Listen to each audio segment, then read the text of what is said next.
নমস্কাৰ বন্ধু বান্ধৱীসকল, ৰাতিপুৱাই ওলালোঁ ৰঙাজান নৈ চাওদাং গাঁৱৰ দেওঘৰলৈ। আৰু ভণ্টি আজি ড্ৰাইভৰ, আজি ভণ্টিৰ গাড়ীত ভণ্টিয়ে লৈ গ'ল দেওঘৰলৈ। ওচৰতে, বেছি দূৰ নহয়।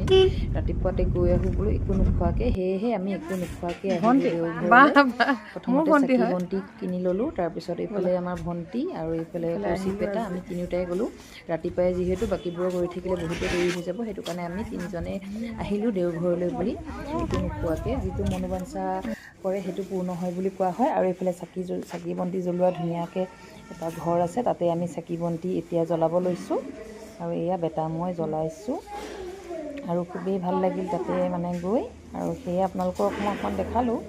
আৰু এইফালে আছে মহাদেৱৰ ধুনীয়াকৈ ইয়াতো চাকি বন্তি জ্বলোৱা হৈছে, মহাদেৱৰ থান। আৰু ইফালেও আছে আই থানো আছিলে, সেইবোৰ ভিডিঅ' কৰি নাথাকিলেও বৰ বেয়াও লাগে সকলোবোৰ ভিডিঅ'ত তুলিবলৈ কাৰণে। আৰু এইফালে আছে মনোবাঞ্ছা কৰি ফিটা বন্ধা ধুনীয়াকৈ গছ, আৰু ভিতৰতো আৰু নিৰ্মাণৰ কাম চলি আছে নামঘৰখনৰ। আৰু বহুত প্ৰমাণিত নামঘৰ, আপোনালোকে আহিব পাৰে কেতিয়াবা। বহুতে প্ৰমাণিত নামঘৰ, আৰু এইফালে নিৰ্মাণৰ কাম চলি আছে যে, সেয়ে আপোনালোকক অকণমান দেখাইছোঁ। পাছফালে আছে ধুনীয়াকৈ কুৰ্মকুণ্ড, আৰু ইয়াত নিজে প্ৰকটিত হোৱা কাছ বুলি গম পাইছোঁ।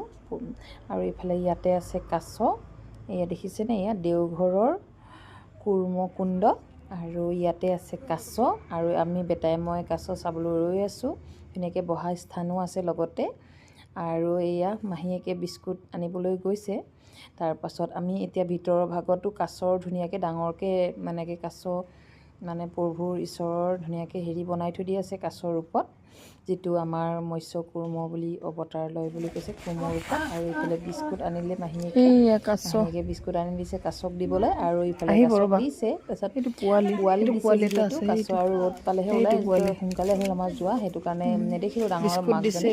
এইফালে পোৱালি এটাক দেখিলোঁ আমি, কাছৰ পোৱালি। বেটাই খুব ফূৰ্তি পাইছে, আহিবলৈ বিচৰা নাই, কাছ চাই থাকিবলৈ বিচাৰিছে। আৰু এইফালে বিস্কুট দি আছে এতিয়া। আৰু কাছ পোৱালি এটা ওলাইছে সেই বাঁহডালৰ ওপৰত, দেখিছেনে, ভালকৈ ধৰিবই পৰা নাই, ধৰিব পৰা নাই। এইটো অকণমানিকৈ এইটো কাছডালৰ বাঁহডালৰ ওপৰত। আহিব, এতিয়া ভাল লাগিল গৈ।